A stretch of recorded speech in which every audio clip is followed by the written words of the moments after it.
Ya, adapun tujuan pembelajaran kita hari ini adalah ada 3, yaitu ada 4: memahami pandangan kita terhadap etik, yang kedua memahami pengertian etik, ketiga mengetahui perkembangan etik sebagai bagian anugerah Allah, dan yang keempat menunjukkan sikap rasa syukur atas perkembangan etik.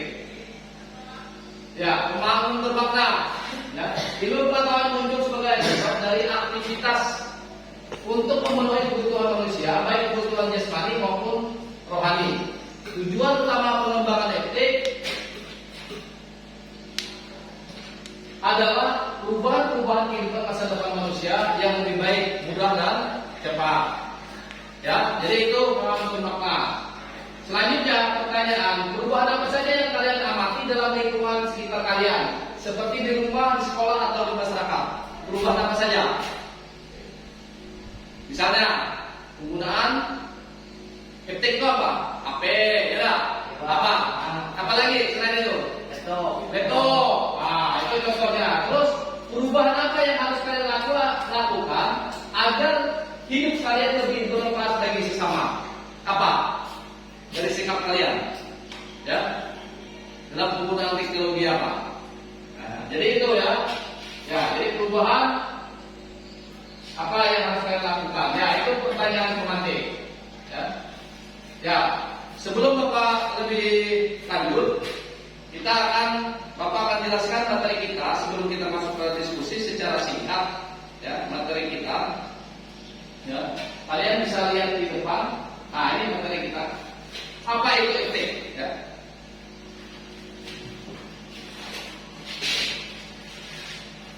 Itu salah satu pertanyaan ya di saat ini yang kita lihat.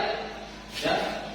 Jadi secara umum ilmu pengetahuan adalah pengetahuan yang diperoleh sebagai hasil dari penyelidikan atau penelitian pada suatu hal tertentu. Ya. Jadi etik itu berkembang begitu cepat. Ya.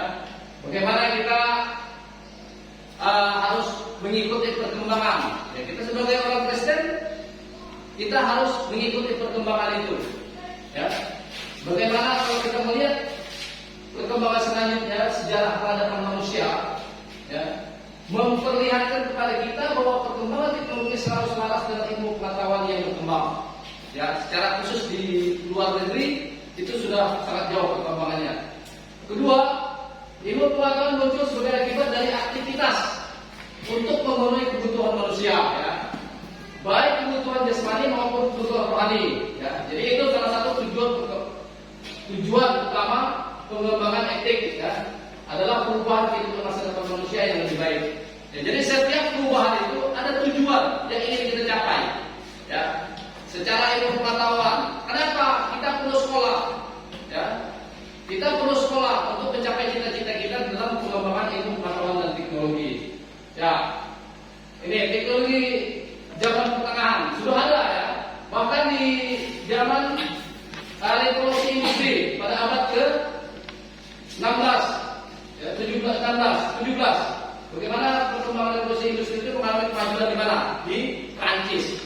Ya, itu salah satu. Ya, ya, jadi Bapak menyampaikan itu berkaitan sedikit materi. Nah, ini kita akan diskusi. Ya, sebelum diskusi, Bapak minta kita untuk membentuk kelompok. Silakan, ya, bagi, ya, laki-laki, perempuan. Silakan langsung.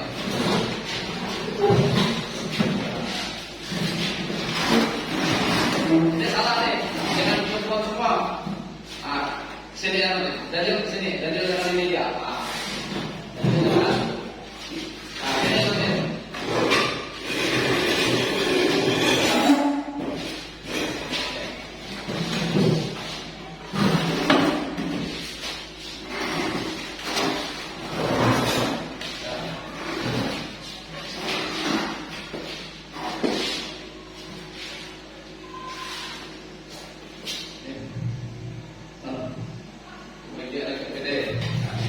Dikerjakan, ya. Waktu kita 30 menit. Silakan dikerjakan.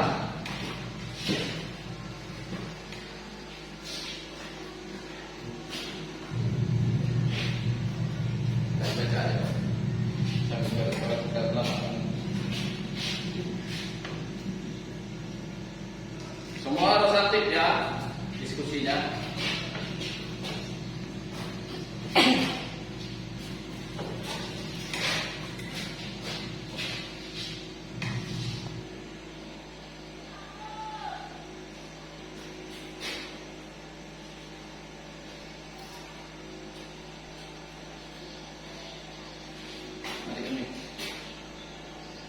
Nanti ini.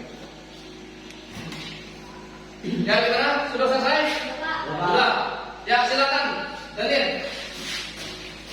Maju. Dibacakan hasil diskusinya. Ya. Menggunakan teks secara bijak, menggunakan teks secara bijak agar merugikan diri sendiri, orang lain dan tidak meninggalkan kewajiban. Contohnya, tidak menggunakan internet terlalu lama, tidak menggunakan teknologi untuk nyontek, tidak membuang bahan kimia sembarangan. Pengetahuan kelebihan dan kelemahan iptek, memahami kelebihan dan kelemahan iptek agar dapat menggunakannya dengan bijak. Lanjut. Sudah? Tunggu dulu ya. Mungkin ada pertanyaan dari kelompok 2?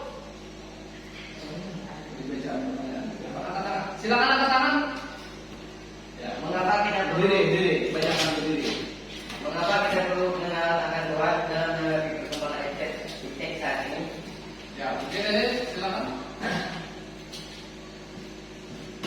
Dibaca ya. Baca ya. Iptek hadir untuk memuliakan Tuhan. Tuhan memberikan pengetahuan dan rasa penasaran kepada manusia untuk membuat sesuatu yang dapat digunakan untuk memuliakannya. Iptek Ya, terima kasih untuk kelompok 1 yang boleh menyampaikan materi diskusinya. Silakan dulu. Pada ini. Ya, silakan.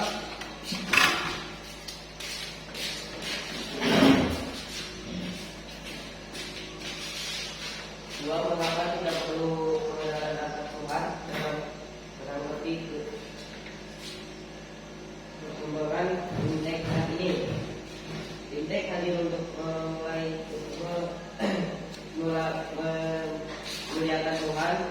Tuhan memberikan pengetahuan dan rasa penasaran kepada manusia untuk membuat sesuatu yang dapat digunakan untuk memulainya. Iptek dapat digunakan untuk mempermudah pelayanan kepada orang lain. Iptek dapat membuat kamu berani untuk menyebarkan Injil. Iptek tidak bertentangan dengan firman Tuhan. Allah tidak menentang penggunaan teknologi seperti kita. Allah memilih